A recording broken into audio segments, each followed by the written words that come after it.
স্মৃতির পিছু টানে, সময়ের ব্যবধানে, যে সাক্ষাৎগুলো একসময় নিভে যায় পুরানো চিঠির খামে, পিছু ফেলা ডাক নামে, জমে থাকা যে প্রেম উঁকি মারার ব্যর্থ প্রয়াসে ঝিমিয়ে যায়, তারই অব্যক্ত আকুলতায় ডায়েরির ভাঁজে ফুটে ওঠা হারানো স্মৃতির নামই অতিপ্রেম।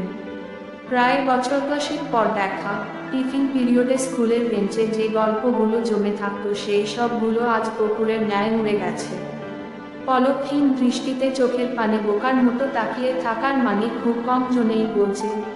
যারা বোঝে তাদের স্বপ্নের ঘরে ঠাঁই নেই, যারা বোঝে না তারা শুধু দীর্ঘশ্বাসে থেকে যায়। শাড়িতে তাকে আগের মতোই লাগছে, চোখের কাজল আর হাতের মাংসপেশিগুলো অন্য কারোর স্পর্শে আজ আরও মায়াবী হয়ে উঠেছে। 10 বছর পেরিয়ে গেছে, সাথে থাকার দায়িত্ব ফুরিয়ে গেছে। যখন ছিল তখন নির্বতায় মেঘ জমেছিল, সেই মেঘ আজ আর নেই, তবে বৃষ্টি আজও ঝরে। সে ঝরুক না, আমি দেখেছি বৃষ্টির মাঝে সূর্যকে হাসতে, আমি দেখেছি মেঘের আড়ালে সুন্দর চাঁদটাকে লুকিয়ে থাকতে।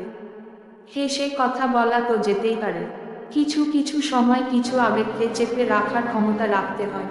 রাতের আধারে যেমন লুকিয়ে থাকা ঝিঁঝি পোকাদের তীব্র আর্তনাদের রাতটাকে আরও রোমাঞ্চময় গড়িয়ে তোলে, তেমনি কিছু কিছু মুহূর্ত উপভোগ করার জন্য কিছু আবেগকে অন্ধকারে নিমজ্জিত করাই বেটার অপশন।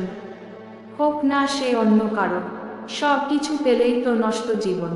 কিছুটা না হয়, না পাওয়ায় থাক, জমে থাকুক না কিছু গল্প, অতীত প্রেমের নামে। সমাপ্ত।